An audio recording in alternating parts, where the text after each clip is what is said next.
तो time God बनते ही, रजत के टाइम गॉड बनते ही बिग बॉस ने अपनी चाल चल दी है और रजत के कंधे पे बंदूक रख के चला दी है उन्होंने।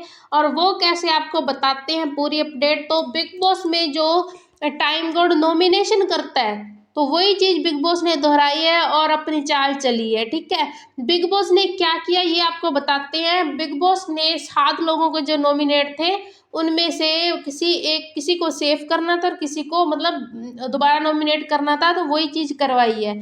जब रजत को बुलाया गया कि आ जाओ भाई नॉमिनेट करना है, तो नॉमिनेट करने के लिए रजत को बुलाया गया कि अब होगा टाइम का तांडव तांडव, है ना।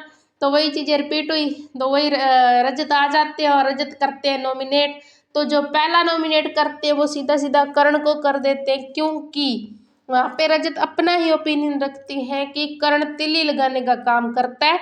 मतलब पहले तिल्ली लगा देता है, खुद पीछे हट जाता है। तिल्ली लगाने का मतलब आग लगाने का, जैसे सभी को उकसाने का काम करता है, भड़काने का काम करता है। तो बात भी उसकी सही है, वो खुद आके नहीं खेलता और सभी को जाके बोलता है कि तू उसने ऐसे किया और उसने ऐसे किया, ये सारी चीजें करता है वो। तो उसने बोला कि वो तिल्ली लगाने का काम करता है, मैं उसको सीधा सीधा नॉमिनेट करूंगा। क्योंकि जब उस पे करण रिप्लाई देते कि तिल्ली तुझे लगी है, तिल्ली लगती भी है, तो वह कहता कोशिश तो पूरी होती है लेकिन लगती ना लगती वो बाद की बात है। तो ये चीजें होती है। कर्ण का नॉमिनेशन इस वजह से किया है रजत ने।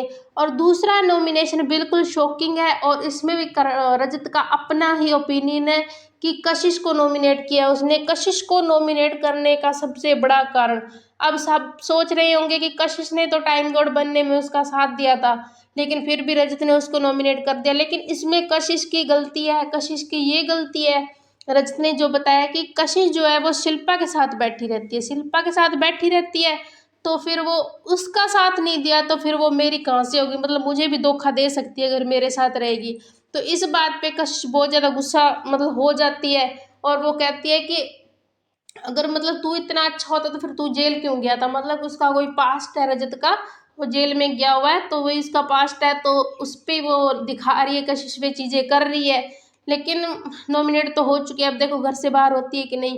कशिश को और करणवीर को नॉमिनेट कर दिया और दिग्विजय को तो वो बचाएंगे बचाएंगे, दिग्विजय उनका दोस्त है, रजत का दोस्त है एक अच्छा। और जाट जाट है ना, तो कहते हैं ना एक जाट दो जाट सवा शेर, ऐसे कुछ है उसका। तो इसलिए उसको नॉमिनेट नहीं करेगा, उसको तो बचा लेगा। और करण को कशिश को नॉमिनेट कर दिया और अपने ही ओपिनियन रखे हैं रजत ने।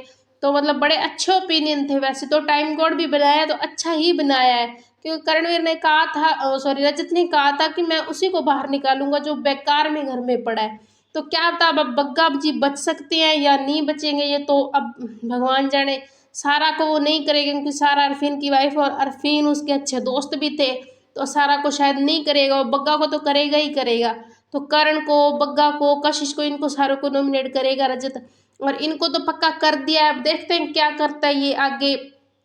मतलब टाइम गोड्स को बनाया गया तो घर से किसको बेघर होएगा करेगा ये, इसकी वजह से कौन घर से जाएगा। तो अगर ऐसा चलता रहा, ये कशिश कुछ ना करेगी तो मतलब इसको वोट नहीं मिलेगी, नॉमिनेट हो चुकी है, तो ये पक्का इसका पत्ता कटेगा, ये घर से चली जाएगी कशिश। तो ये है आज की सबसे बड़ी अपडेट जो हमने आपको हमारे चैनल पीटीवी लाइव पे दे दी। तो सब्सक्राइब कर लें हमारे चैनल पीटीवी लाइव को, अगर अच्छी लगे तो वीडियो को